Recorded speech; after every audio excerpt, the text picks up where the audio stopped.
Shalom, puji nama Tuhan.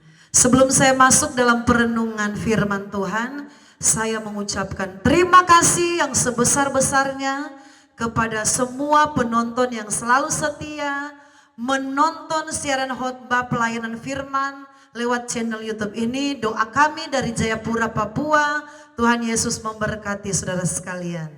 Saudaraku, firman Tuhan hari ini temanya, apakah dosa kecil bisa membuat kita tidak masuk surga? Saudaraku, hal-hal yang kecil itu tidak boleh kita sepelekan.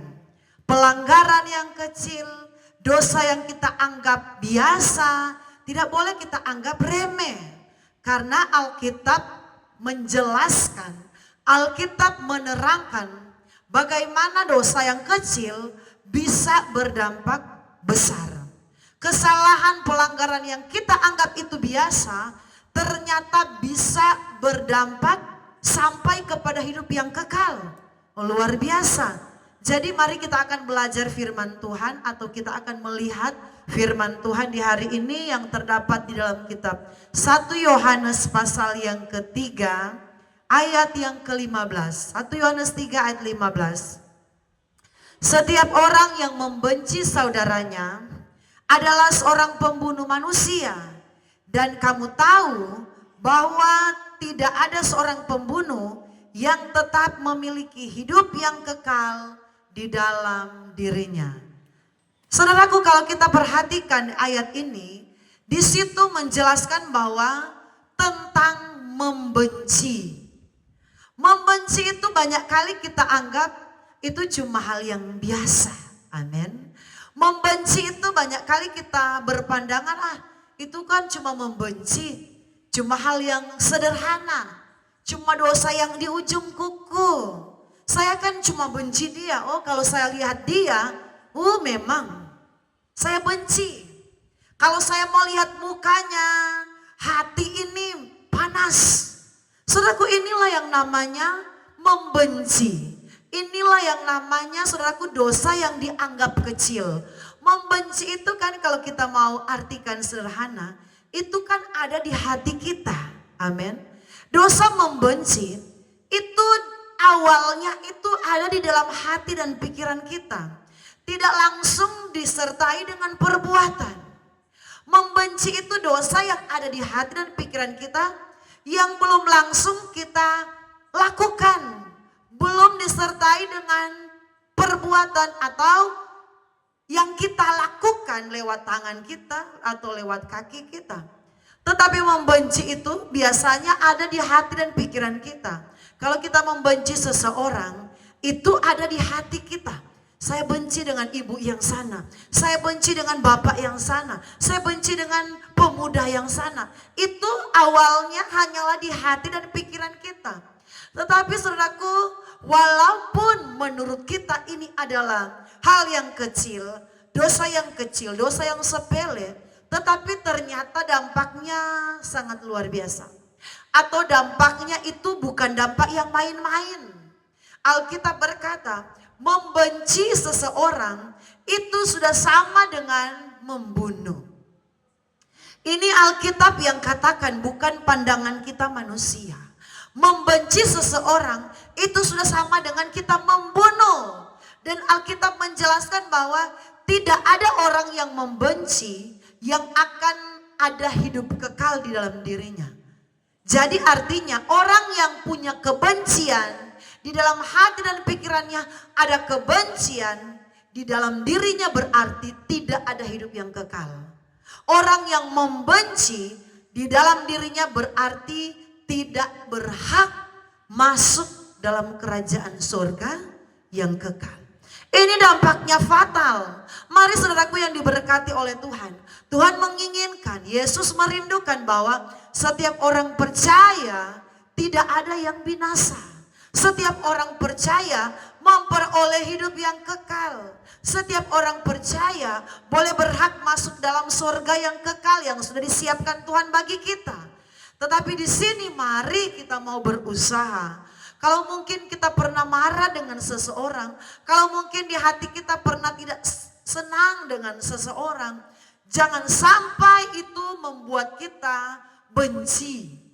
Saudaraku, marah masih bisa dikatakan ya wajarlah. Tetapi kalau marah itu berkepanjangan, marah itu sudah berlarut-larut di dalam hati kita, itu akan menimbulkan yang namanya kebencian. Dan kebencian ini tidak boleh ada di setiap hati dan pikiran kita orang percaya. Karena orang yang di hatinya, yang di pikirannya ada kebencian, Alkitab yang bilang sendiri lewat ayat yang kita baca tadi. Di dalam dirinya tidak ada hidup yang kekal. Artinya orang yang punya kebencian tidak layak masuk dalam kerajaan surga. Mari saudaraku yang diberkati oleh Tuhan, kita harus belajar dari hal-hal yang kita anggap sepele. Hal-hal yang kita anggap itu biasa, hal-hal yang kita anggap itu ya kecil lah, pelanggaran kecil. Tetapi kita rubah mulai dari hari-hari ini. Mari kita bersihkan hati kita, amin saudaraku. Kita bersihkan pikiran kita, jangan sekalipun ada yang namanya kebencian.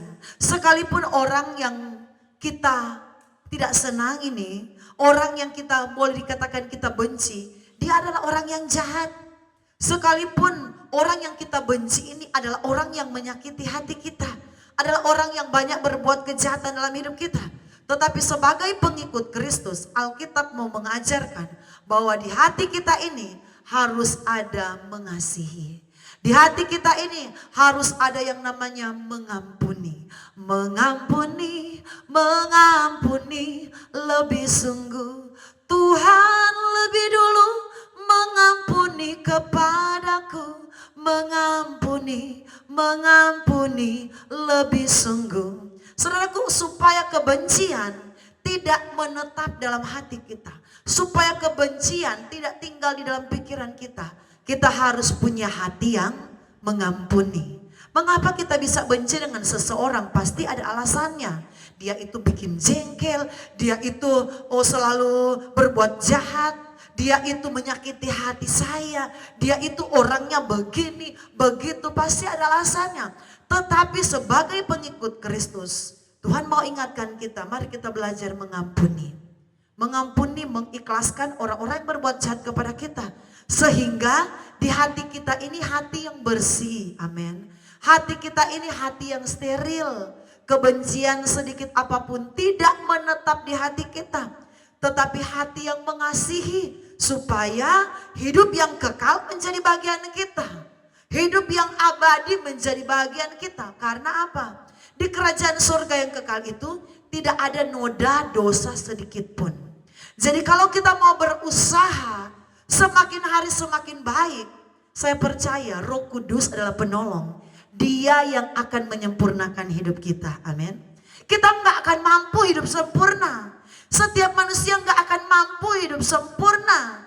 Tetapi kalau kita mau berusaha, kalau kita mau berjuang, kita mau bertindak untuk hidup ini lebih baik, Tuhan.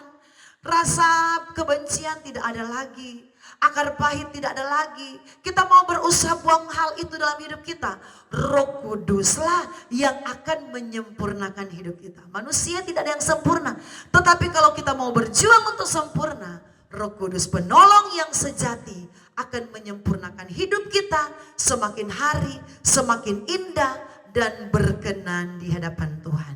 Shalom, Tuhan Yesus memberkati.